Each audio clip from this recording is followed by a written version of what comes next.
సూక్తిం సమగ్రయతున స్వయమేవ లక్ష్మీ శ్రీరంగరాజమహిషీ మధురైకటాక్షైః వైదగ్ధ్యవర్ణగుణగుంఫనగౌరవైర్యాం ఖండూలకర్ణకుహరాः కవయోధయంతి శాంతాకారం భుజగశయనం పద్మనాభం సురేశం విశ్వాకారం గగనసదృశం మేఘవర్ణం శుభాంగం లక్ష్మీకాంతం కమలనయనం యోగిహృద్యానగమ్యం వందే విష్ణుం భవభయహరం సర్వలోకైకనాథం నీలాతుంగస్తనగిరితటీ సుప్తముద్బోధ్య కృష్ణం పారాఖ్యం స్వం శృతిశతశిరసిద్ధమధ్యాపయంతి స్వోచ్ఛిష్టాయాం సృజి విగలితం యా బలాత్కృత్య భుంక్తే తోదా తస్మై నమయిదమిదం భూయ ఏవాస్తు భూయః మనోజవం మరుతతుల్యవేగం జితేంద్రియం బుద్ధిమతాం వరిష్టం వాతాత్మజం వనరయూధముఖ్యం శ్రీరామదూతం శిరసా నమామి ఆపదామపహత్తారం దాతారం సర్వసంపదాం లోకాభిరామం శ్రీరామం భూయో భూయో నమామ్యహం జయతు జయతు దేవో దేవకీనందనోయం జయతు జయతు కృష్ణో వృష్ణివంశప్రదీపః జయతు జయతు మేఘశ్యామలః కోమలాంగో జయతు జయతు పృథ్వీభరనాశో ముకుందః. హరి ఓం. పరమేశ్వర స్వరూపమైన సభకి నమస్కారం.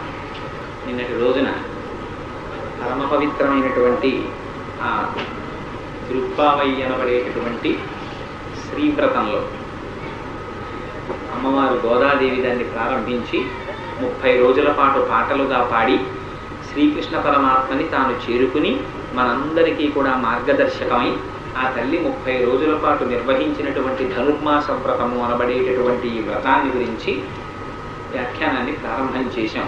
నిన్నటి రోజున మొదటి పాశురాన్ని విజ్ఞాపన చేశాను.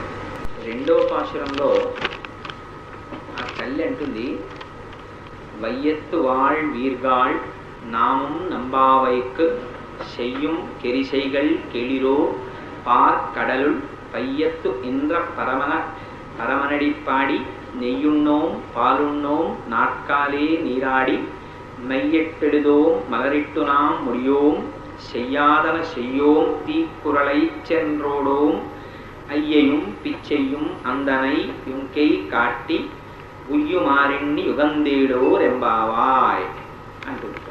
ఇందులో వ్రతమును ప్రారంభము చేశారు కనుక ఆ వ్రతములో పాటించవలసినటువంటి నియమములను గురించి తల్లి మాట్లాడుతుంది. ఆ మిగిలినటువంటి గోపికల్ని పిలుస్తూ ఆవిడ అంటుంది, దుఃఖమయమైనటువంటి ప్రపంచంలో కృష్ణ పరమాత్మతో కలిసి జన్మించడము చేత విశేషమైనటువంటి ఆనందాన్ని పొందుతున్నటువంటి ఓ గోపయువతులారా, మనందరం కలిసి మార్గశీర్ష స్నానం అనబడేటటువంటి ఈ వ్రతాన్ని చెయ్యడంలో పాటించవలసినటువంటి నియమములను తెలియచేస్తాను. మనందరం పాల సముద్రంలో శేషసాయి అయి మెల్లమెల్లగా పడుకుని ఉన్నటువంటి శ్రీమన్నారాయణని పాదములకు మంగళాశాసనం చేద్దాం. మనం పాలు నెయ్యి ఈ రెండింటిని త్రాగము. తెల్లవారుజామునే స్నానం చెయ్యాలి. తలలో పువ్వులు పెట్టుకోకూడదు. పెట్టుకోకుండా ఈ వ్రతాన్ని చేసి మనం మన శక్తి కొలది సరి అయినటువంటి వారు, అర్హత కలిగినటువంటి వారు, పాత్రత కలిగినటువంటి వారికి మన విభవములకు తగినట్టుగా దానము చేసి సన్యాసులకు బ్రహ్మచారులకు భిక్షని ఇద్దాం. కాక పెద్దలు నడిచినటువంటి మార్గంలో నడుద్దాం. ఎట్టి పరిస్థితులలోనూ కూడా అసత్యమును కానీ అప్రియమైన మాటలను కానీ మనం పలకవద్దు అని సాటి గోపకాంతలతో ఆ తల్లి ఈ మార్గశీర్ష వ్రతాన్ని ప్రారంభం చేస్తూ వ్రత నియమములను తెలిపినటువంటి పాశురం. ఇందులో ఆ తల్లి ఆ గోపకాంతలందరినీ నిద్రలేపుతూ చాలా గొప్ప మాటతో ప్రారంభం చేసింది. ఆవిడ అంటుంది, దుఃఖమయమైనటువంటి ప్రపంచంలో ఆనందస్వరూపుడైనటువంటి కృష్ణ పరమాత్మతో కలిసి జన్మించడము చేత ఆనందమును పొందుతున్నటువంటి గోపకాంతలారా అని పిలుస్తుంది. నిజంగానే ఈ ప్రపంచం అంతా మనం అనుభవిస్తున్నది దుఃఖమయంగా. ఎందుచేత అంటే రాగద్వేషములు మనస్సుకి బాగా తగులుకుని ఉన్నాయి కనుక ప్రపంచంలో కొన్నింటిని చూస్తే రాగం ఉన్నది కాబట్టి అవతలి కోణం ద్వేషం. రాగద్వేషములతో కూడినటువంటి మనస్సుతో ప్రపంచాన్ని చూస్తున్నాం కనుక ఈ శరీరమునకు సుఖము, ఈ శరీర సంబంధులకు సుఖము కలిగించేటటువంటి విషయములన్నింటి చేత సుఖమును పొందుతాం. తద్విరుద్ధమైనటువంటి వాటన్నింటి చేత దుఃఖాన్ని పొందుతాం. శంకరులు అంటారు, నళినీదలగత జలమతి తరళం తత్వజీవితం అతిశయ చపలం విద్యుర్వ్యాధ్యభిమానగ్రస్తం లోకం శోకచ హంత సమస్తం అన్నారు. అసలు ఈ లోకం అంతా ఎప్పుడో చచ్చిపోయినట్టు కనపడుతోంది నా కంటికి అన్నారు. ఉన్న జీవితం ఇంత చిన్న జీవితంలో నిత్యమా జీవితము నీటిపై బుగ్గ అన్నట్టు ఇంత జీవితం. ఆ ఉన్న ఇంత జీవితంలో మళ్ళీ ఈ శరీరంతో సంబంధం ఉన్న వాళ్ళతోటి విశేషమైనటువంటి వ్యామోహం.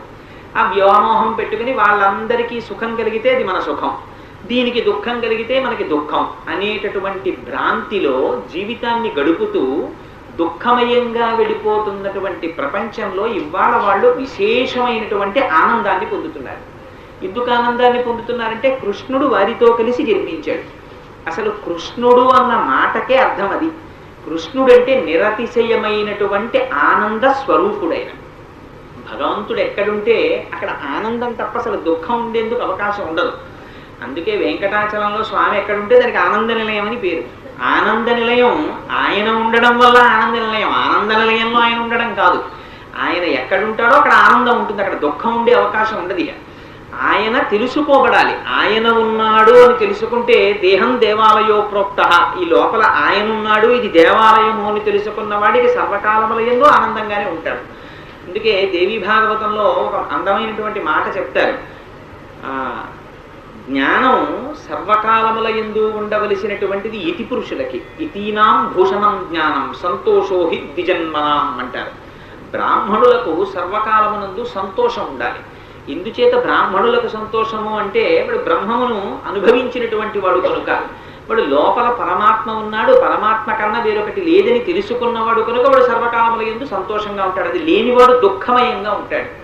ఇక్కడ ఇవాళ వాళ్ళ అదృష్టం ఏమిటంటే వాళ్ళు చేసినటువంటి ప్రత్యేకమైన క్రతువు లేదు, యజ్ఞము లేదు, యాగము లేదు, వాళ్ళకి తెలుసున్న జ్ఞానము లేదు.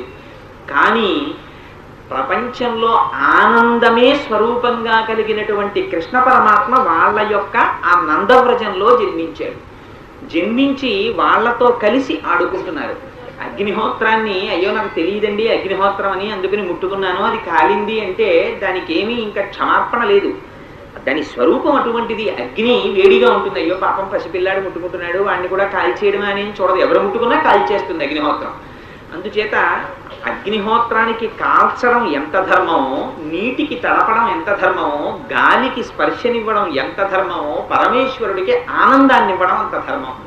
అందుకని భగవంతుణ్ణి నమ్ముకున్నవాడికి, భగవంతుడి పాదములు పట్టుకున్నవాడికి, భగవంతుడి యొక్క అనుగ్రహమును కలిగి ఉన్నవాడికి ఎప్పుడూ ఆనందంగానే ఉంటాడు. వాడు ఆనందంగా ఉంటాడంటే వాడికి దుఃఖాలు ఉండవండి అంటే దుఃఖం ఎక్కడుంటుంది? దుఃఖం మనస్సులో ఉంటుంది. దుఃఖం అంతా దీనితో సుఖము కాని దుఃఖము కాని దీనితో అనుభవిస్తాడు. ఇది పరమేశ్వరుని యందు లగ్నం అయిపోయినప్పుడు పరమేశ్వరుని నుంచి ఎడబాటు దుఃఖం తప్ప పరమేశ్వరుడితో నిరంతర భావనలో ఉన్న వాడికి సుఖము తప్ప వేరొకటి తెలిసే అవకాశం ఉండదు. అందుకని సుఖస్వరూపుడై ఉంటాడు. అటువంటి కృష్ణ పరమాత్మ సాక్షాత్ నిరతిశయ ఆనంద స్వరూపుడు ఇవాళ నందవ్రజంలో ఆవిర్భవించాడు. అందుచేత కృష్ణ పరమాత్మతో కలిసి ఆడుకోవడమే వాళ్ళు పొందుతున్నటువంటి గొప్ప ఆనందం. అందుకని వాళ్ళకి దుఃఖం తెలియదు. ప్రపంచంలో అంత సంతోషంగా కాలం గడిపేస్తున్నారు. ఏం మామూలుగా గడిపారా పోనీ? అల్లా ఇల్లా కాదు. అక్రూరుడంతటి వాడు చెప్పుకున్నాడు. ఎంత అదృష్టమని చెప్పుకున్నాడంటే సూరులు తొల్లి ఏ విభుని శోభిత పాద నక ప్రభావళించేరి భవాంధకారముల చిక్కక ఉందురు అతి దేవుని వైరము తోడనైన విలువన్ నను పంపి శుభంబు చేసే నిష్కారణమైన ప్రేమజిదే కంసుని పోలు సకుండు కలుగుని చెప్పుకున్నాడు. పోన్లేరా వైరంతో అయితేనే కృష్ణ పరమాత్మని తీసుకురమ్మని నన్ను పంపిస్తున్నాడు. నేను ఆ కృష్ణ పరమాత్మ నడిచినటువంటి చోట ఆయన శంఖ చక్రములతో కూడినటువంటి పాదముద్రలు ఆ ఇసుక మీద పడగా నేను ఆ పాదముద్రల్ని దర్శిస్తాను. పట్టు చేలాంచలం కట్టుకున్నటువంటి ఆ శ్రీకృష్ణ పరమాత్మని ఆ పాదమస్తకం దర్శిస్తాను. ఆయన పాదముల మీద పడి నమస్కరిస్తాను. ఆనాడు స్వామి తన కుడి చేతిని నా శిరస్సు మీద ఉంచి నా చేతులు పట్టుకుని పైకి లేపి అక్రూరా ఎక్కడి నుంచి వచ్చావు, సుఖంగా ఉన్నావా, కూర్చో అంటారు. ఇంతకన్నా నాకు ఆనందం ఏం కావాలంటారు. అంత తెలుసున్న అక్రూరుడే పొంగిపోయాడు. వీళ్ళకి వచ్చినవాడు తమతో ఆడుకుంటున్నవాడు భగవంతుడని తెలియక్కర్లేదు, తెలియకపోయినా స్వరూపం అటువంటిది. అందుచేత వాళ్ళకి నిరతిశయమైన ఆనందం. ఆ ఆనందంలో కూడా ఎటువంటి గొప్పతనాన్ని పొందారంటే నిజంగా వ్రజంలో ఉన్నటువంటి గోపాల బాలురు పొందినటువంటి ఆనందం లాంటి ఆనందాన్ని యథార్థంగా చెప్పాలంటే రామచంద్రమూర్తి పుట్టినటువంటి అయోధ్యలో వాళ్ళు కూడా అంత పూర్తిగా పొందలేకపోయారు. ఎందుకంటే మధ్యలో రాముడు అరణ్యవాసం చేస్తే వాళ్ళు మధ్యలో ఏడవలసి వచ్చింది, పాపం దుఃఖించవలసి వచ్చింది. కానీ వ్రజంలో ఉన్నవాళ్ళు ఎంతగా అనుభవించారంటే కృష్ణ పరమాత్మ యొక్క సౌలభ్యాన్ని. ఒక్కొక్క చోట పోతన గారి పద్యాలు చూస్తే నిజంగా ఆశ్చర్యం వేస్తుంది. ఎంతటి కృష్ణ పరమాత్మ మహానుభావుడు, సమస్త బ్రహ్మాండములను శాసించగలిగినటువంటి శ్రీమన్నారాయణుడు ఏమీ తెలియనటువంటి పిల్లవాళ్ళ ఆవుల్ని, ఎద్దుల్ని, దూడల్ని తోలుకుని వెళ్ళడం ఆ పొలానికి. ఆయన వెంట చిక్కాలు పట్టుకుని వీళ్ళందరూ వెళ్ళడమా, విడితే వాళ్ళందరూ ఆయన చుట్టూ నిలబడడమా? కూర్చున్నారట. కూర్చుంటే ఈయన మధ్యలో నిలబడ్డారట. ఆ నిలబడినప్పుడు కూడా చిత్రం ఏంటంటే ఎడం చేతిలో చద్దన్నం పెట్టుకుని ఊరగాయ పచ్చళ్ళన్నీ వేళ్ల మధ్యలో పెట్టుకుంటే వాళ్ళందరూ చుట్టూ కూర్చుని వాళ్ళు తెచ్చుకున్న ఊరగాయలు తీసి కృష్ణ పరమాత్మకి ఇస్తూ ఉండడం. ఆ ఎంగిలి ఊరగాయలన్నీ వేళ్ల మధ్యన పెట్టుకుని జలజాంత స్థిత కందికంతిరిగిరా సంఘంబులయ్యున్న రేకుల చందంబున కృష్ణునింతిరిగిరా కూర్చుండి వీక్షించుచున్ శిలలున్ పల్లవముల్ లతల్ పుష్పంబులు పత్రంబులు ఆకులు కంచంబులుగా భుజించిరచటం గోపార్భకుల్ భూవర. ఏమి ఆనందం అనుభవించారు చూడండి వాళ్ళు. రాతి ముక్కలు, ఆకులు, పువ్వులు ఇవన్నీ కృష్ణుడితో వాళ్ళకి కావలసింది ఎందులో భోజనం చేస్తున్నాం కాదు, ఏం తింటున్నాం కాదు, మనం కృష్ణుడిని చూస్తూ తింటున్నావా లేదా అంతే వాళ్ళకి కావలసింది. జలజాంత స్థిత కర్ణికంతిరిగిరా సంఘంబులయ్యున్న రేకుల చందంబుల కృష్ణునింతిరిగిరా. చిత్రమైనటువంటి విషయం చేశాడంటే ఆ కడుపున దిండుగా కట్టిన వలువలో లాలిత వంశనాళంబు జొనిపి విమల శృంగంబును వేత్రదండంబును జారిరానీకడా చంకనిరిగి మీగడ పెరుగుతో మేళవించిన చల్ది ముద్ద ఆవలి చేతనయను నిచి చెలరేగి కొసరి తెచ్చిన ఊరగాయలు వేళ్ల సందులను తాననయను నిచి ఆ సంగడీల నడుమ చక్కగా కూర్చుండి నర్మభాషణముల నగము నెరపి యాగభోక్త కృష్ణుడు అమరులు వెరగొంత శైశవంబు మెరసి చల్ది కుడిచే అన్నారు. యాగభోక్త కృష్ణుడు ఆయన యజ్ఞభృత్యజ్ఞకృత్యజ్ఞీ యజ్ఞభుక్యజ్ఞసాధన యజ్ఞాంతకృత్యజ్ఞగుహ్యం అన్నమన్నాదయేవచ అని ఆయన సాక్షాత్తు యజ్ఞపురుషుడు. అటువంటి వాడు అగ్నిహోత్రము ద్వారా ఇచ్చినటువంటి హవిస్సులు తీసుకునేటటువంటి పరమాత్మ ఇవాళ వాళ్ళ మధ్యలో ఒక గోపాల బాలుడిలా ఏమీ తెలియని వాడిలా వచ్చి నించున్నాడు. వాళ్ళు తీసుకొచ్చే ఎంగిలి ఆవకాయ పిసర్లు ఊరగాయ పచ్చళ్ళు ఆయనకి పెట్టారు. ఆ ఆవకాయని ఈ అన్నంలో కలుపుకుని ఆయన తింటున్నాడు. ఈ ఎంగిలి ముద్దలన్నీ తింటుంటే వాళ్ళందరితో కబుర్లు ఆడుతున్నాడు. వాళ్ళందరూ ముట్టుకుంటున్నారు, ఆడుకుంటున్నారు, పాడుకుంటున్నారు. ఇది చూశారు దేవతలు. చూసి అందుకని పోతన గారు అన్నారు, యాగభోక్త కృష్ణుడు అమరులు వెరగొంద శైశవంబు మెరసి చల్ది కుడిచి. చద్దెన్నాన్ని ఊరగాయ పచ్చడితో కలిపి చద్దన్నం, పైగా అది నిన్న వండి ముంచేసినటువంటి అన్నం, పోని ఇవాల్టి అన్నం కూడా కాదు, ఆ చద్దన్నం వాళ్ళు పెట్టడం, ఈయన తినడం. పోనీ అంత అమాయకుడు అనుకుందామంటే ఆయన సాక్షాత్తు రాశీభూతమైన పరబ్రహ్మం. కానీ ఇవాళ అంత సౌలభ్యానికి వచ్చేసింది, అంతగా దిగొచ్చింది ఆ వ్రజానికి. వాళ్ళందరూ కలిసి ఆయనతో ఆడుకుంటున్నారు. ఏ మహాత్ముని యొక్క నామము విన్నంత మాత్రము చేత, ఏ మహాపురుషుని యొక్క నామాన్ని పలికినంత మాత్రం చేత పాపరాశి దగ్ధమైపోతుందో, అమృతాన్ని తాగినంతటిని తృప్తిని పొందుతున్నాడో, పునరావృత్తి రహితమైనటువంటి మోక్ష స్థితిని పొందుతున్నాడో, అటువంటి పరమాత్మ వాళ్లతో కలిసి ఆటలాడుకోవడమా? ఎంత సంపద, ఎంత సంతోషాన్ని పొంది ఉన్నారు మీరు ఇవాళ. దుఃఖమయమై జరామరణ రూపమై షడూర్ములతో కూడినటువంటి ప్రపంచంలో ఇవాళ మీరు ఇటువంటి నిరతిశయ ఆనందాన్ని పొందుతున్నారు. ఇంతటి అదృష్టాన్ని పొందినటువంటి గోపికలారా, మనందరం మార్గశీర్ష స్నానము అనేటటువంటి మిషతో మనమందరం ఈ వ్రతాన్ని చేసేటప్పుడు పాటించవలసినటువంటి నియమాలని వినండి. మనం పాలసముద్రంలో వేయించేసి మెల్లమెల్లగా శేషశయనుడై ఆ శేషతల్పము మీద పడుకొని ఉన్నటువంటి శ్రీమన్నారాయణుని పాదారవిందములకు మంగళం పాడదాం. ఇది నిజంగా అపారమైనటువంటి భక్తితో అన్నమాట. ఇది అందరూ అనలేని మాట. అందరూ అన్ని వేళలా ఈ మాటని పలకలేరు. ఇలా అనాలి అంటే లోపల హృదయం ఆర్ద్రతతో నిండిపోవాలి, భక్తితో వెన్నముద్దైపోవాలి మనస్సు. అలాంటి మనస్సు ఉన్నవాళ్ళు మాత్రమే అంటారు. త్యాగరాజు గారికి వాళ్ళ అమ్మాయి పెళ్ళి అవుతోంది ఇంట్లో. అవుతుంటే ఎవరో స్నేహితుడు ఎక్కడి నుంచి ఒక మాట చెప్తారు, వేదోద్ధారణ మందరాభరణ పృథ్వీ ధర్మ నిర్మాణ ప్రహ్లాదత్రాణ బలిప్రతారణ వైదేహీ ప్రాణ ధనంజయ జయ వ్యాపార పారీణ క్షోణీధర్మ కరుణ తమోహరణ తండ్రి వెంకటేశ ప్రభో అని కీర్తిస్తారు. అన్ని అవతారాలు ఆయనవి. అందుకని ఆ వెంకటేశ్వర స్వామి వారి కథే వామనమూర్తి కథ. అందుకే కృష్ణుడు తన ముందు అవతారం వామనమూర్తిగా చెప్పారు. అటువంటి అవతారం కనుక ఆ వామనావతారానికి ఓ ప్రత్యేకత ఉంది. కృష్ణావతారానికి ఉన్నట్టే వామనావతారానికి ఉంది. వామనావతారం దుష్ట శిక్షణ చేసిన ఎన్నడూ ఎప్పుడూ పరమాత్మ చెయ్యనటువంటి పని ఒకటి చేశాడు అవతారంలో. ఆయన ఒకరి దగ్గరికి వెళ్ళి చెయ్యి చాపి అడగడం ఏమిటండి? శ్రీ మహాలక్ష్మి ఆయన సొత్తు, ఎలాంటి సొత్తో కూడా చెప్పేశాడు బలిచక్రవర్తి. అంతటి లక్ష్మీదేవిని తన సొత్తుగా పెట్టుకున్నవాడు వేరొకరి దగ్గరికి వెళ్ళి చెయ్యి చాపి దానం అడిగాడు అవతారంలో. అందుకనేది విశిష్టమైన అవతారం. పైగా పుచ్చుకోవడం ఎంత వాత్సల్యం నిండిపోయిందంటే అవతారంలో చెయ్యి చాపాడు, ఇచ్చాననగానే 3 లోకములను కొలిచి అనోరణీయాన్ మహతో మహీయాన్ అని సమస్తము తాను నిండి ఉన్నానని మరొకసారి నిరూపించి చూపించింది అవతారం. అందుకని ఇవాళ వామనమూర్తిని పొగుడుతున్నారు. 3 లోకములను బలిచక్రవర్తి దగ్గర దానము పట్టడం అనేటటువంటి మిషతో వచ్చి ఆ దానమును స్వీకరించగానే 3 లోకములను కొలిచినటువంటి పాదములు కలిగినటువంటి వామనమూర్తి నామమును పొగిడి అంటున్నారు. ఎందుకు పొగడాలట? ఆయన వచ్చింది ఆయన ప్రయోజనానికి రాలేదు వామనమూర్తిగా.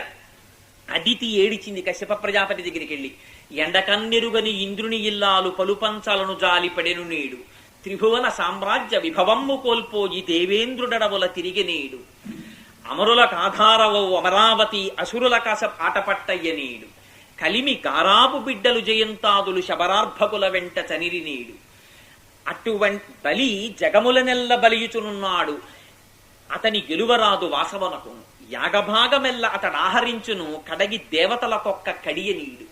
అటువంటి వాడైపోయాడయా బలిచక్రవర్తి. దితికి పుట్టినటువంటి బలి 3 లోకములను ఆక్రమించాడు.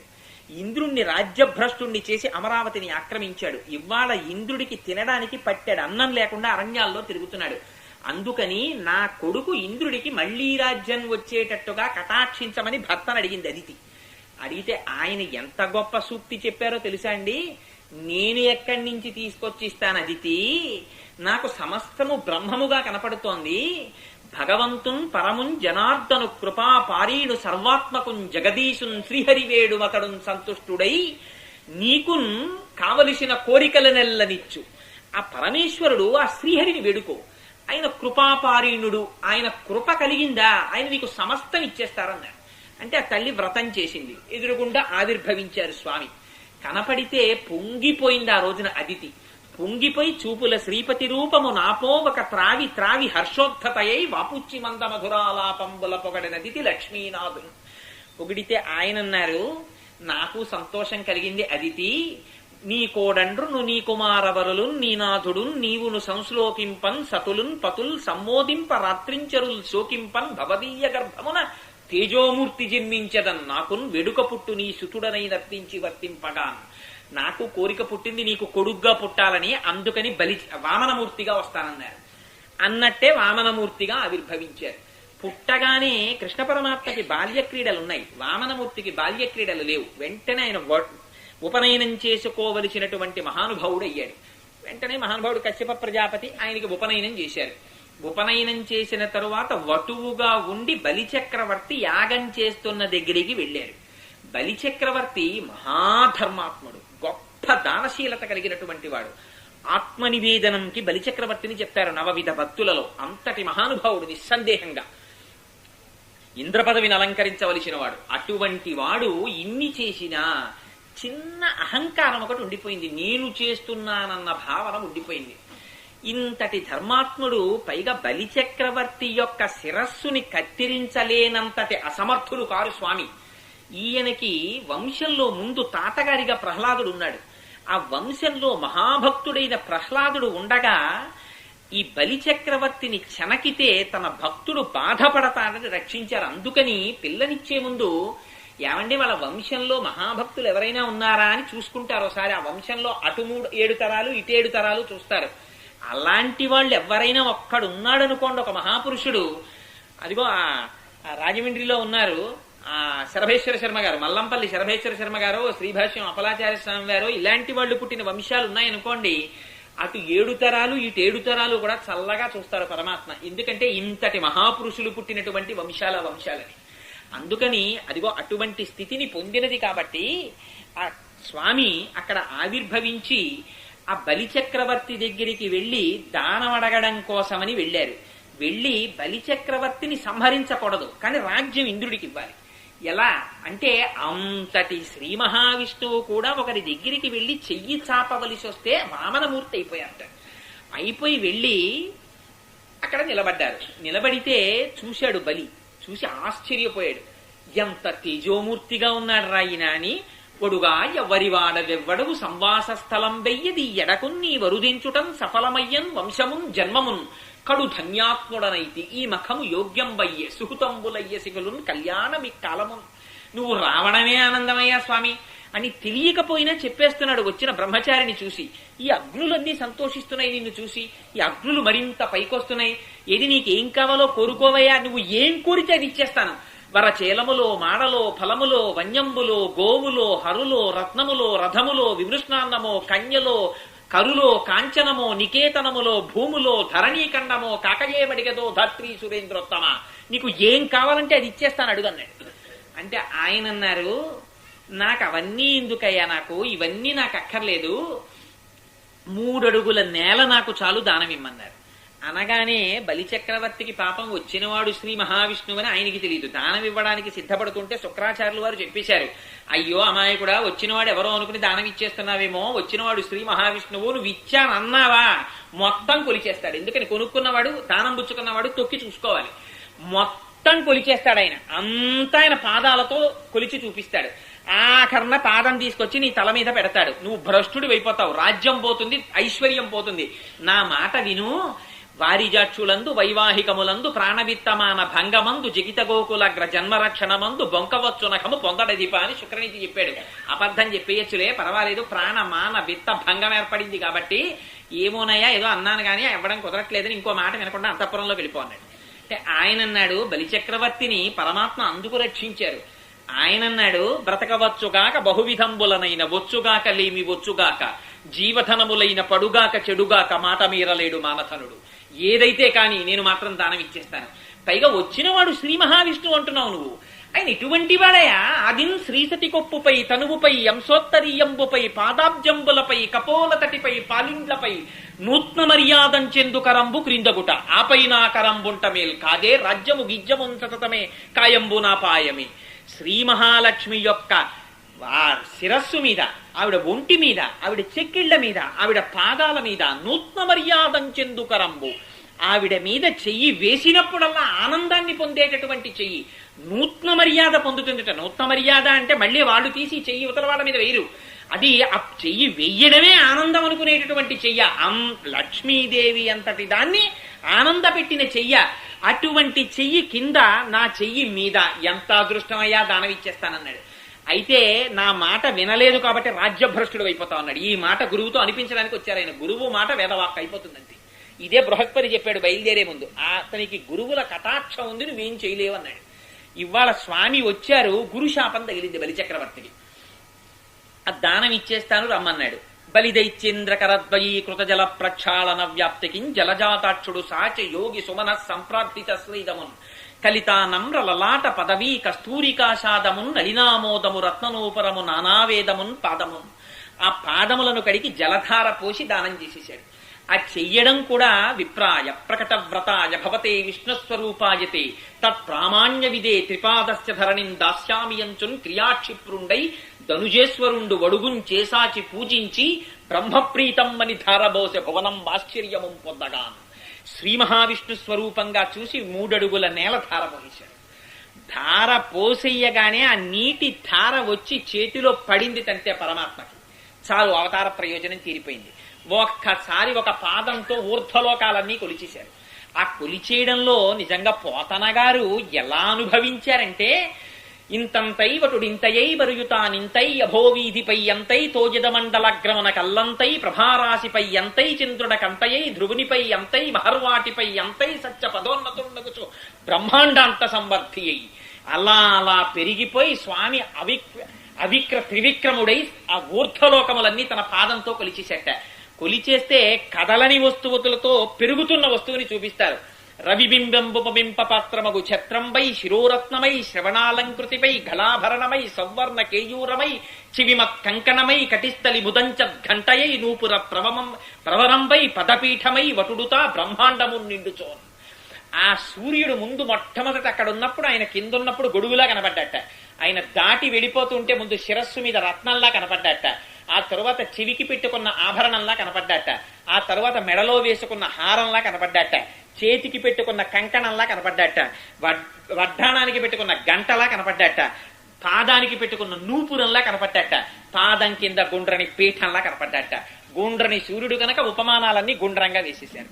వేసేసి అలా అక్కడ సూర్యుడు కాళ్ళ దగ్గరికి వచ్చేసాడు. అలా పెరిగిపోయారట స్వామి. అలా పెరిగిపోతుంటే ఎంత చిత్రం చెప్పారంటే నిజంగా సత్యలోకంలో హడావిడి పుట్టిందిట. ఏమిట్రా ఇంతమంది ఇంత హడావిడిగా ఏమిటి బయటికి వెళ్ళి చూస్తున్నారు, ఏమైందని బ్రహ్మగారు వచ్చారు కమండలం పట్టుకుని. ఏమిటి మీ అరుపులు, ఎందుకు ఇంత అల్లరు ఇక్కడ? ఆ క్లాసులో హడావిడిగా ఉంటే హెడ్ మాస్టర్ బయటకు వచ్చినట్టు వచ్చి చూస్తే ఏమిటన్నారు, ఏమిటేమిటి అదిగో మీ నాన్నగారి పాదం పైకి వచ్చేస్తోంది, చూడు శ్రీమన్నారాయణ నువ్వు నమస్కారం చేయన్నారు. వీళ్ళందరూ నమస్కారం చేస్తే ఆయన అన్నట్ట తన పుట్టిల్లెజ పొమ్మటంచునజుడు తన్నాభి పంకేరుహంబు నిరీక్షించి నటించి ఉన్నత పదంబున్ కాంచి తత్పాద శేచనముంచేసే కమండలూదకములం చల్లించి తత్తోయముల్ వినివీధిన్ ప్రవహించదేవలదిగా విశ్వాత్మ కీర్తి ప్రభన్. ఆ చేతిలో ఉన్న కమండలంలో నీళ్లు తీసి ఆ శ్రీ మహావిష్ణువు యొక్క పాదం మీద పోసి, స్వామి నీ నాభికమలంలోంచి నేను పుట్టాను, నువ్వు నా కన్న తండ్రివి. అంగజుని గన్నమా అన్న ఇటురారా అంటారు అన్నమాచార్యుల వారు. అందుకని ఆ పాదాన్ని కడిగితే ఆ పాద ప్రక్షాళన జలం ఆకాశంలో మందాకిని అయి గంగగా ప్రవహించిందిట. నుని త్రిపథగా అయింది ఆవిడ. అటువంటి గంగ అయింది శ్రీమన్నారాయణ పాద ప్రక్షాళన జలం. అటువంటి వామనమూర్తి ఆనాడు లోకములనన్నింటినీ కొలిచారే, ఆ పాదమునకు మేము మంగళం పలుకుతాం. ఆ ఇంద్రుడికి రాజ్యం ఇవ్వడం కోసమని తాను వామనమూర్తి అయ్యొచ్చి చెయ్యి చాపి దానం పుచ్చుకొని సమస్త లోకములను కొలిచి ఆనాడు ఆ పాదం ఎంత సొక్కిపోయిందో. అందుకే ఆ మంగళాశాసనానికి సంబంధించినటువంటి పాశురం ఒకటి ఉంది, దాన్ని ప్రత్యేకం విజ్ఞాపన చేస్తూ ఉంటారు. ఆడిపోతే తిలైపోతే అని వస్తూ ఉంటుంది. అంటే నాకు ధారణలో లేవనుకోండి, మీ అందరూ తెలుసున్న వాళ్ళు వింటున్నారు, తెలియని వాడు చెప్తున్నాడు ఇదో విచిత్రం, ఇది భగవన్మాయ అంటే. అందుకని అటువంటి పాదానికి మంగళం పాడుతున్నాం. అటువంటి శ్రీమన్నారాయణుని యొక్క అవతారమైన వామనమూర్తిని కీర్తిద్దాం. ఎంత వాత్సల్యమో! ఇంద్రుడికి రాజ్యం ఇవ్వడానికి తాను వామనమూర్తిగా దిగిరావడమా, సమస్త లోకములను తన పాదంతో కొలవడమా? ధర్మమూర్తి కనుక, ఇంతటి దానం చేసినవాడు కనుక సావర్ణిమనువ వేళకు దేవేంద్రుండెనితడు దేవతలకు దుర్భాషితముకు రాచోటికి రావింతును అందు మీద రక్షింతుదయన్ అని మళ్లీ బలిచక్రవర్తికి ఇంద్రపదవినిస్తానని ప్రమాణం చేయడమా? ఎంత వాత్సల్యం ఆ వామనమూర్తిది అని ఇవాళ ఆ వామనుండి తలుచుకుని పొంగిపోతున్నారు వాళ్ళు. పొంగిపోయి ఆ వామనమూర్తిని కీర్తించి ఎటువంటి పాడి పంటలుండాలట, ఆకాశమంతెత్తు పెరిగిపోయి ఉండాలట. ఆ చేలు పెరిగిపోతే ఆ కంకులిలా వంగిపోయి ఉండాలట. ఎంత దగ్గరగా పొలంలో ఆ వరికి సంబంధించినటువంటి మొక్కలు పెరిగిపోవాలంటే ఆ కింద నీరుంటుంది. ఆ నీటిలో ప్రయాణించడానికి కావలసినంత చోటు లేక చేపలు ఆ మొక్కల మధ్యలోంచి ఈదలేక త్రుళ్ళి పడుతూ పైకి ఎగురుతూ ఉండాలట చేపలు. అలా చేపలు ఉండాలట. ఆ మధ్యలో కలువ మొక్కలు లేవాలట. ఆ కలువ మొక్కలకి కలవ పూలు ఉండాలట. ఆ కలువ పూల్లో గండు తుమ్మెదలు పడుకోవాలట. అవి రవం చేసుకుంటూ మాట్లాడుకుంటూ ఉండగా ఆ కలువ పువ్వు ఉన్నటువంటి కాడ కిందన చాప ఒకటి వచ్చి త్రుళ్ళి పడేటప్పుడు దాని తోక తగిలి ఆ కలువ పువ్వు ఇలా ఊగాలట. ఊగితే ఆ గాలికి ఆ మొక్క కదులుతున్నప్పుడు ఆ మొక్క తగిలి ఇటు ఊగాలట. ఉయ్యాలలో ఊగిన రాచకుమారులలా తుమ్మెదలు ఈ కలువ పువ్వులలో ఊగుతూ ఉండాలట. అటువంటి పొలాలతో ఈ ప్రాంతం అంతా సస్యశ్యామలంగా ఉండాలన్నారు. ఇది నిజంగా ఆకాశం అంతెత్తు వరికంకులతో మొక్కలుంటాయా? వాళ్ళు బలిచక్రవర్తిని మొట్టమొదటి వామనమూర్తిని ప్రార్థన చేశారు. ఆయన పెరిగిపోయాడు 3 లోకాలు ఆక్రమించి. ఆ పెరిగిపోయిన వామనమూర్తి వాళ్ళ కళ్ళల్లో ఉండిపోయాడు. ఇంకా మనం ఏదైనా చాలా గొప్ప పెర్ఫార్మెన్స్ ఏదైనా చూసామనుకోండి, మహాతల్లి శోభానాయుడు గారి శ్రీనివాస కళ్యాణం సంగీత రూపకం నాట్యం చేస్తుంటారు. అటువంటి కార్యక్రమానికి వెళ్ళి మీరు ఇంటికి వచ్చేసారనుకోండి, ఇంకా మనస్సంతా అదే ఉంటుంది. ఏం చేస్తున్నా, ఏది వింటున్నా, అబ్బా నిజంగా ఏమి నాట్యం రా, ఏమి ప్రోగ్రాం రా, ఏమి సంగీతం రా అని రాత్రి పడుకోండి, చెవుల్లో అది వినపడుతుంటుంది. భోజనం చేస్తుండండి, అదే వినపడుతుంటుంది. ఏమి మాట్లాడుతున్నా కాసేపు దాని గురించే మాట్లాడుకుంటుంటాం, కాసేపు దాని గురించే చెప్పుకుంటుంటాం. అలా వాళ్ళు వామనమూర్తిని అలా ప్రార్థన చేశారు. అది పూజ అంటే, అది ప్రార్థన అంటే, అది భాగవత హృదయం అంటే. ఆవిడ ఎలా వామనమూర్తిని కీర్తించిందంటే పెరిగిన పంట పొలాలు కూడా వామనుళ్ళ ఆకాశం అంతెత్తు కనబడుతున్నాయి ఇవాళ ఆవిడికి. అంతటి పొలాలలో కింద చేపలు ఉండాలట. ఇవి కాదుట, ఇంకా పాడి ఎలా ఉండాలి, చాలా బలము కలిగినటువంటి వారు ధైర్యంతో దూరి కొట్టంలోకి వెళ్ళాలట. అది చిత్తడి చిత్తడిగా ఉంటుంది ఆ నేల. అక్కడికి వెళ్లి ఆవుల యొక్క పొదుగుల కింద కుండ పెట్టడమే తర్వాయిట. ఇలా ఆవు యొక్క పొదుగు ముట్టుకుంటే చాలట, ఇలా ధారల కింద పాలు పడిపోతుంటాయిట. ఆ కూర్చున్నవాడు స్థిరాసనం వేసి కూర్చోవాలట. ఎందుకని, కుండ తీసి కుండ పెట్టడంలో ఆలస్యం అయితే అదంతా పాలు కారిపోతాయి కింద. అందుకని కుండ తీసి కుండ పెట్టడంలో జాగ్రత్తగా ఉండాలి, అలాగే చూస్తూ ఉండాలి కుండ నిండిపోవడాన్ని. అంత జాగరూకుడైన వాడు ఉండి కుండలలో పాలు పట్టేటట్టుగా పాలనివ్వగలిగినటువంటి బలిసిన ఆవులతో కూడిన పాడి సమృద్ధి కలుగుగాక. దీని యందు పైకి పాడి పంటలను అపేక్షించింది. నెలకి 3 వానలు పడాలి, ఈతి బాధలు ఉండకూడదు. ఆంతరమునందు ఆ తెల్లి చెప్పినటువంటి రహస్యం వేరు. మనకి పరమాత్మ మనము చేసుకున్నటువంటి కర్మల యొక్క ఫలితము సంచితము, ఆగామి, ప్రారబ్ధము అని 3 కింద విడదీస్తాడు.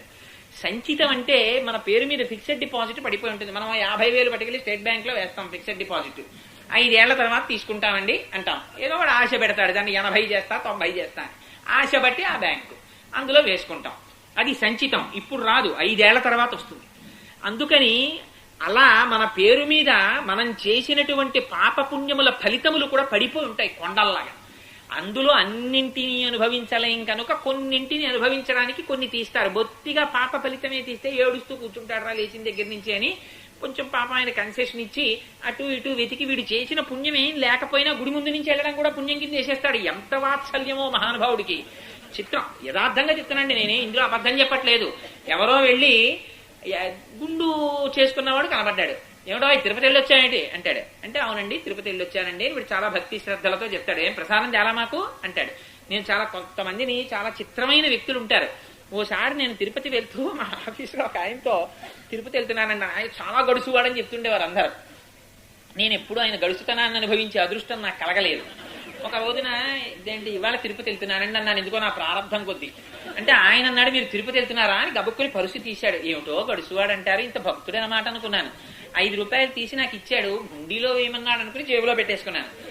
కోటేశ్వరారు వచ్చేటప్పుడు నాకు లడ్డూ తిండి అన్నాడు. తిరుపతి నుంచి లడ్డూ తేవడం అంత తేలిక? ఈయనకి ఒక్కడికి ఓ లడ్డు 5 రూపాయలు ఇస్తే లడ్డూలు ఇచ్చేస్తున్నారా తిరుమలలో? ఆ రోజుల్లో ఎంత కష్టంగా ఉండేదో అప్పుడు ప్రసాదంలో. ఓరినీయ సాధ్యం ఇదానీ గడుస్తున్నాం అనుకున్నాను నేను.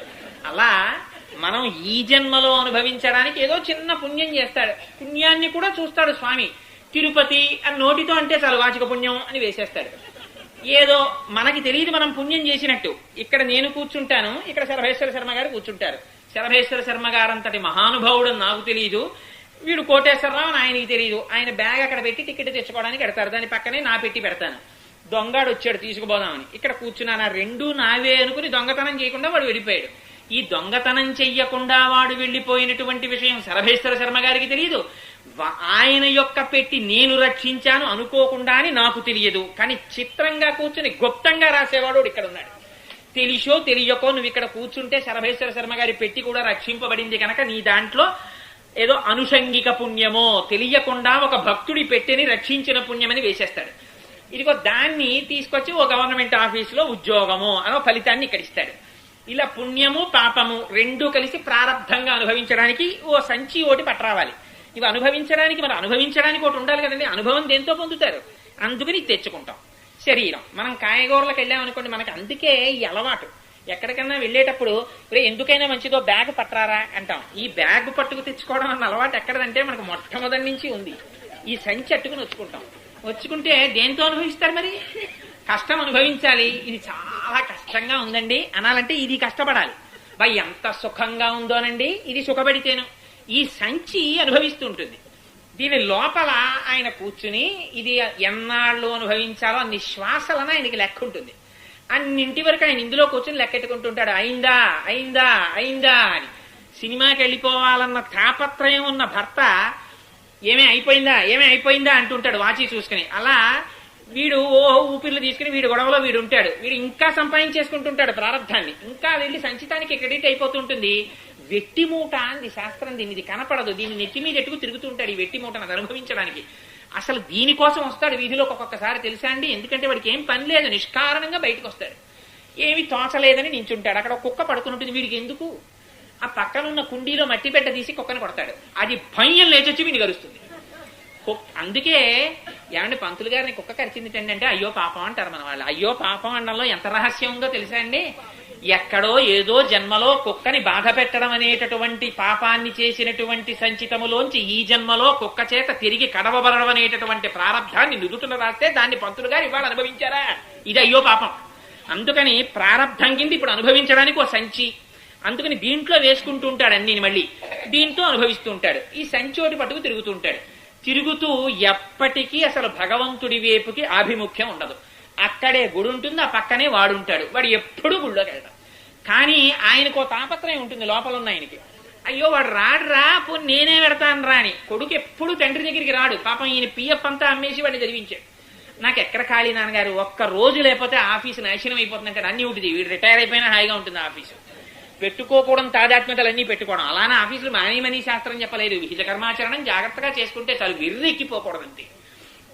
అలా మనం పెట్టుకుంటే ఆయన బయటికి వస్తాడు. అందుకని ఊరిరిగింపు అన్నారు. ఊరేగింపు కాదు, ఊరిరిగింపు. స్వామి వాడు ఎప్పుడు రాడు స్వామి, కోటేశ్వరరావు అని పేరు వీడికి ఇల్లు ఆఫీసు రెండే తెలుసు స్వామి, వీడు ఒక అబంధుడు. అడిగో ఇందులో ఉంటాడంటే ఆయనే ఓసారి వచ్చి మన గేటు ముందు నిలబడతాడు. లోపలికి వెడితే టీవీ చూస్తున్నాను ఎందుకు వచ్చావు అంటాడేమో అని బయట నించుంటే ఇగో అదేంటి పల్లకి వచ్చింది బెల్లం మొక్కట్టుకెళ్ళని ఇలా ఓసారి పైకి చూస్తాడు. పొంగిపోతాడు ఆయన. బా ఏం అదృష్టం రా, ఇవాళ వాడు నన్ను తొంగి చూశాడు తెర తీసి టీవీ వదిలేసి అని. దానికే పొంగిపోతాడు ఆయన. ఓ బెల్లం మొక్క ఆవిడ వచ్చి అక్కడ పెడితే పాపం ఆయన ఎంత భోళా మనిషో అర్చకులు అంతే భోళా మనుషులు. ఆయన అంశలే కదా వీళ్లలోకి పెడతారు, ఆయన కళలు వీళ్లలోకి పెడతారు. లక్ష్మణాచార్యులు గారు ఎందుకంత మంచిగా ఉంటారనుకుంటున్నారు? ఆయన గొప్ప కాదు, ఆ పరమేశ్వరుడి కళలన్నీ లక్ష్మణాచార్యుల వారిలో పెట్టేశారు. అందుకే అందరికీ తండ్రిలా కనబడుతుంటారు ఆయన ఇక్కడికి వస్తే. అంత మంచిగా అంత సౌజన్యంతో ప్రవర్తిస్తారు. ఆత్మావై పుత్రనామాసి మా గోవిందబాబు గారికి వచ్చేసింది ఆ లక్షణం. అందుకని అదిగో పరమేశ్వరుడి అంశం వాళ్ళకు ఉంటుంది. అందుకని వాళ్ళు పాపం ఆ బెల్లం ముక్కుచ్చుకొని అక్కడ పెట్టి నైవేద్యం పెట్టి వాళ్ళు నీరాజనం ఇచ్చి ఆ హారతి మనకిచ్చి వాళ్ళు ముందెడుతుంటారు. అందుచేత ఇది భగవంతుని యొక్క వాత్సల్యం. అంటే ఆ భగవంతుడి జ్ఞానం మనం పొందాం. మనం ఎప్పుడు ఈ సంచిలో వండుకోను ఇదే పని. అసలు అలవాటంతా ఈ ప్రారంధాన్ని అనుభవించడం, కొత్త తెచ్చుకోవడం. ఇదే రైతు బజార్కి మనకి ఉన్న కనెక్షన్. అక్కడ కూడా ఇదే కనెక్షన్. ఇందులో ఎప్పుడో ఒకనాడు భగవంతుడి యొక్క అనుగ్రహం చేత అసలు దేవుడేమిట్రా అని ఒక భావన కలుగుతుంది వాడికి అని ఇది అన్నారు. ప్రణంతుం స్తోతుం వా కథమకృత పుణ్య ప్రభవతి అన్నారు శంకరాచార్యులు వారు. ఎప్పుడో చేసుకున్న పుణ్యం ఉంటే ఓసారి అసలు దేవుడు ఏమిట్రా అంటాడు వీడు, లేకపోతే ఆ మాట కూడా అండం అని ఓసారి గుళ్ళోకి రావడం మొదలు పెడతాడు. ఆనాడు ఏదో ఉపన్యాసం వింటాడు. ఏదో ఒక మహాజ్ఞాని అయినటువంటి గురువు దొరుకుతాడు. ఆ గురువు దొరికితే అప్పటి వరకు ఎండిపోయినటువంటి హృదయ క్షేత్రంలో కామక్రోధాదులతో ఎండిపోయింది. దాని మీద తజ్జలాన్ అని నీటి కింద పరమాత్మ నిలబడతారు. నిలబడితే ఇప్పుడది మెత్తబడింది. మెత్తపడితే అందులో అక్కడ 3 వానలు పడాలి. ఆ 3 వానలే ఇప్పటికి వాడికి 3 రహస్యాలు తెలుస్తాయి. దీనికి చీడ పీడ పట్టకుండా ఉండాలి. చీడలంటే 6 ఉంటే ఆ పొలం పండదు. ఈ 6 చిలకలు, ఎలకలు, మిడతలు, అతివృష్టి, అనావృష్టి, క్రూరుడైన రాజు. ఈ 6 చీడలు మన దగ్గర ఉంటాయి. ఈ 6 చీడలు పోవడమే 6 లక్షణములు భక్తితో కలిగి ఉండడం.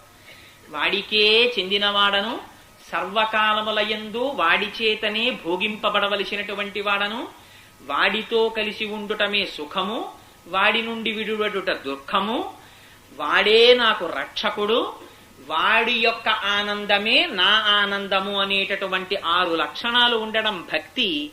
6 లక్షణములు తిరగబడి నా అంతటి వాణ్ణి నేను, నా దేహంతో సంబంధం ఉన్న వాళ్లే నా వాళ్ళు, ఇది భోగించడమే నేను భోగించడం, నేను స్వతంత్రుణ్ణి, ఇలాంటి 6 లక్షణాలు ఏర్పడడమే 6 చీడలు పీడలు పట్టడం. ఇవి లేకుండా నెలకి 3 వానలు పడాలి.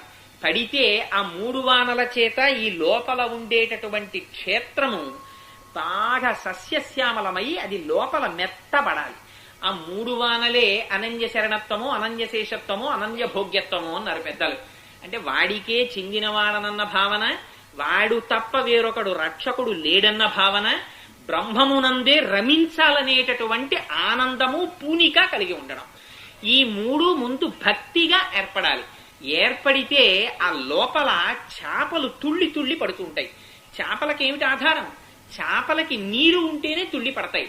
ఆ నీటికే తజ్జలాం అని పిలిచిందిట ఉపనిషత్తు భగవంతుణ్ణి. తత్ అంటే పరమాత్మ. అందుకే సుందరకాండ తత్తుతో మొదలై తత్తుతో పూర్తయిపోతుంది. ఆ తత్ పరమాత్మ అయితే జ అంటే ఆయనలోంచి పుట్టి, ల ఆయనలో లయమైపోయి, అన్ ఆయనలోనే ఉంటుంది ప్రపంచం. ఆయన తప్ప వేరొకటి ఉండదు. అందుకని అటువంటి భగవంతుని యొక్క గుణములలో తాను మునకలు వెయ్యడమే చేపలు తుళ్ళి తుళ్ళి పడడం. అటువంటి స్థితి ఉంటే లోపల ఏమి చేస్తున్నా భగవంతుని యొక్క గుణములను అనుభవించి పొంగిపోయేటటువంటి వాళ్ళ స్థితి ప్రహ్లాదుడి స్థితిలో ఉంటుంది. వాళ్ళకి సంసారంతో లోకంతో సంబంధం కాదు, భగవంతుడితోటి సంబంధం.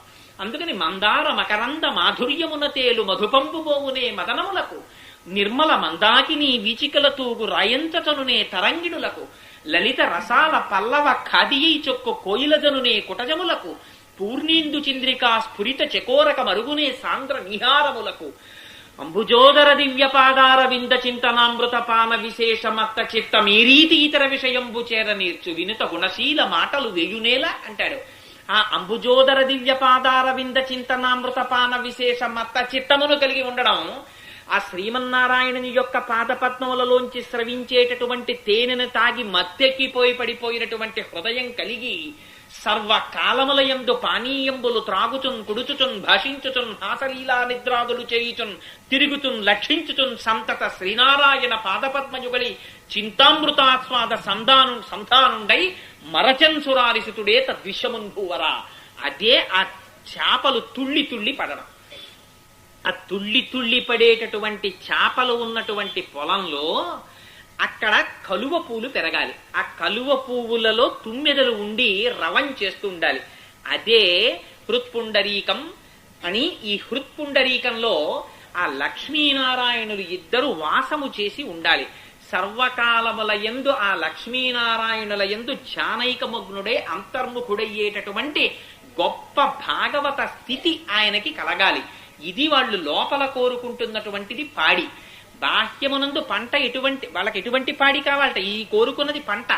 వాళ్ళు కోరుకుంటున్నటువంటి పాడి ఎటువంటి ఆవులు ఉండాలట? బలిసినటువంటి ఆవులై ఇలా వెళ్లి పొదుకుని ముట్టుకోగానే పాలు స్రవించేటటువంటివై ఉండాలట. అటువంటి గురువు యొక్క అనుగ్రహం కలగాలి. వాడిని కదిపితే చాలు భగవంతుని యొక్క కథలు వాడి నోటి వెంట జాలువరిపోతాయి గంగా ప్రవాహంలాగా. ఎందుకని?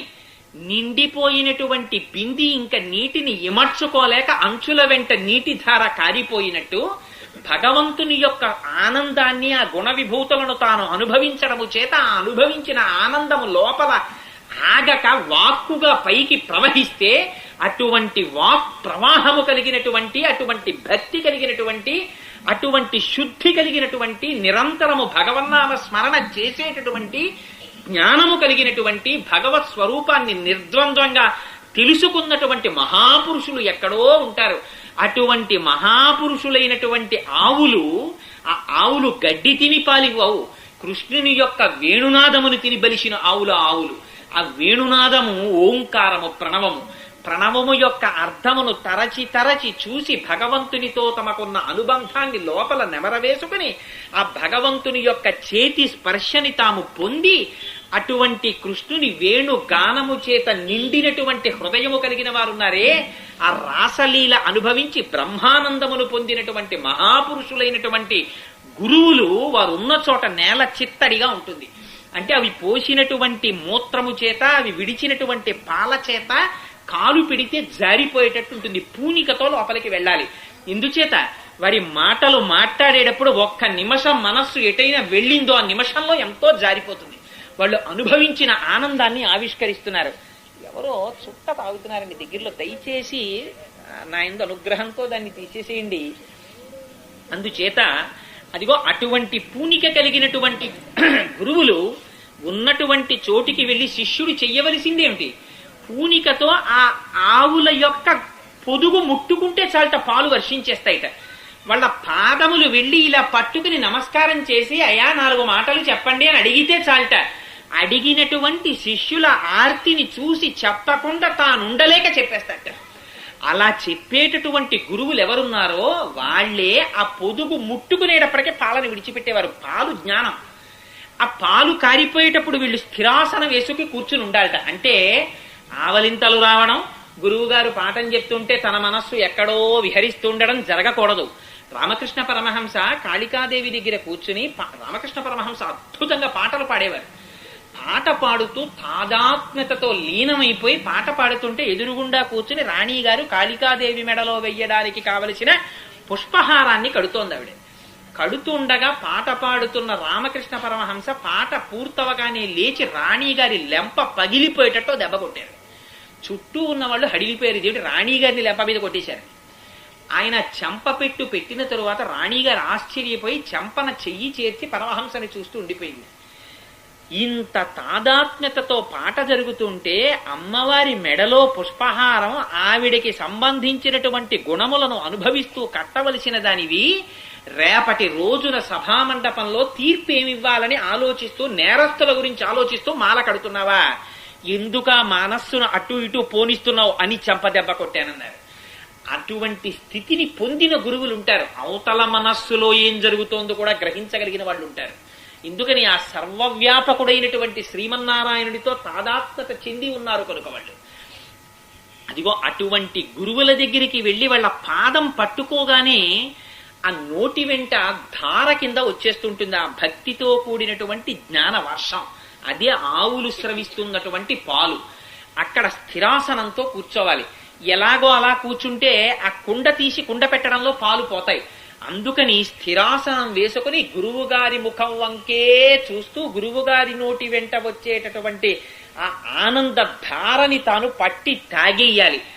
అందుకే గళంతీ శంభోత్త చరిత సరిత కిల్బిషరజో దళంతీ ధీకుల్యాహ సరణిషు పతంతీ విజయతాం దిశంతీ సంసార భ్రమణ పరితాపోపశమనం వసంతీ మచ్చేతో హ్రదభువి శివానందలహరి అంటారు శంకరాచార్యుల వారు. అది పట్టి చెవులలోంచి తాగి తీసుకువెళ్లి హృదయ క్షేత్రమనందు సరస్సుగా నిలబెట్టుకుని దానిలో మునక వేసిన వాడికి సంసార తాపము తొలగిపోతుంది. అందుకని ఆ కుండ తీసి కుండ పెట్టడంలో ఆలస్యమైందా ఆ పాలు కింద కారిపోతాయి. ఆ వినడంలో తేడా వచ్చిందా ఆ పాలు నేలపాలైపోతాయి. ఆ గురువు నోటి వెంట వచ్చినటువంటి మాటలు చెవులనేటటువంటి కుండలలో పడకపోతే హృదయ క్షేత్రమునకు చేరుకోవు. అందుకని అటువంటి పాలు స్రవించగలిగినటువంటి ఆవులు అటువంటి గురువులతో ఈ లోకము శోభాయమానమగుగాక అని బాహ్యమునందు ఆంతరమునందు గురువైభవాన్ని బాహ్యమునందు పాడి పంటలని కోరుకుంటూ ఆ తల్లి చేసినటువంటి అద్భుతమైనటువంటి స్తోత్రమే 3వ పాశురం. అటువంటి సమృద్ధిని మన పట్టణము పొందుగాక అని అపేక్షిస్తూ రేపటి రోజున 4-5 పాశురాల్ని విజ్ఞాపన చేస్తాను. మంగళాశాసన పరై మదాచార్య పురోగమై సర్వైశ్చ పూర్వైరాచార్యై సత్కృతాయాస్తు మంగళం.